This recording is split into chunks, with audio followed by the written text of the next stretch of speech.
తెలంగాణ డీజీపీగా జితేందర్, హోంశాఖ ప్రత్యేక ప్రధాన కార్యదర్శిగా రవి గుప్తా బదిలీ. ఇక ఇదే అంశంపై మరింత సమాచారం మా క్రైమ్ బ్యూరో చీఫ్ కృష్ణ అందిస్తారు. కృష్ణ చెప్పండి.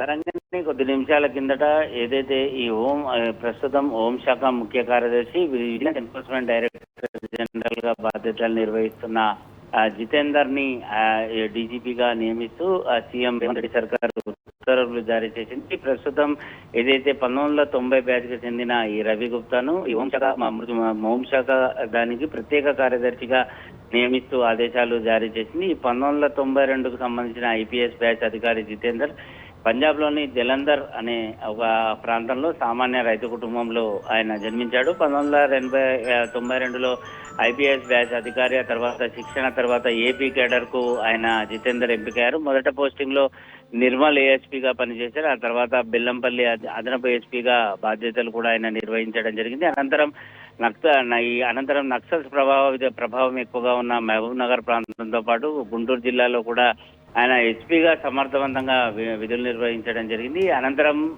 ఆయన డిప్యుటేషన్ పైన ఢిల్లీ సిబిఐలో 2004-2006 వరకు గ్రే హౌండ్స్ లో కూడా ఆయన విధులు నిర్వహించారు. ఆ తర్వాత డిఐజీగా ప్రమోషన్ పొంది విశాఖపట్నం రేంజ్ లో డిఐజీగా బాధ్యతలు కూడా చేశారు. ఆ తర్వాత అప్పాలో కొంతకాలం పనిచేసిన జితేందర్ తెలంగాణ ఉద్యమ సమయంలో వరంగల్ రేంజ్ డిఐజీగా ఆయన పనిచేయడం కూడా జరిగింది. అయితే ఈ క్రమంలోనే అటు జితేందర్ ఏదైతే తెలంగాణ పైన ఆయన పట్టు సాధించడం, ఆ తర్వాత జైళ్ల శాఖ డీజీగా కూడా పనిచేసిన అనంతరం 2025 సెప్టెంబర్లో ఆయనకి పదవీ విరమణ ఉండగా ఇప్పుడు ఆయనని డీజీపీగా నియమిస్తూ ఏదైతే తెలంగాణ తర్వాత రేవంత్ సర్కార్ తీసుకున్న నిర్ణయం పైన ఆయన అటు ఏదైతే జితేందర్ అంటే ఆయనకు అటు తెలంగాణతో కాకుండా ఇటు తెలంగాణ రాష్ట్ర ప్రజలతో అలాగే పోలీస్ శాఖలో ఎనలేని సేవలు అందించిన జితేందర్ డీజీపీగా నియమితులు కావడం అనేది అటు పోలీస్ సంఘం కూడా కొంత హర్షం వ్యక్తం చేసింది. ప్రస్తుతం ఆయన డీజీపీగా నియమితులైతే 14 నెలల పాటు డీజీపీగా కొనసాగే అవకాశం ఉంటుంది.